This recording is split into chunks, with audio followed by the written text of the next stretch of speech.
తిరుమల లడ్డూనండి. నన్ను గత వైసీపీ హయాంలో కల్తీ చేసి నా ప్రతిష్టకు భంగం కలిగించారనుకున్నా.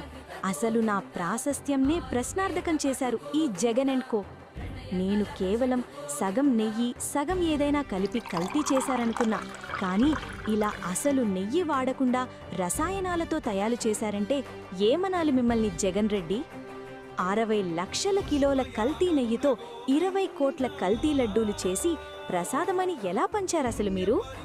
నన్ను స్వామివారి దివ్య ప్రసాదం అనుకునే ఎంతోమంది భక్తులతో ఎంతో హానికరమైన ఎసిటిక్ యాసిడ్, బీటా క్యారటిన్ లాంటి రసాయనాలు తినిపించారంటే మీది మానవ జన్మే కాదు.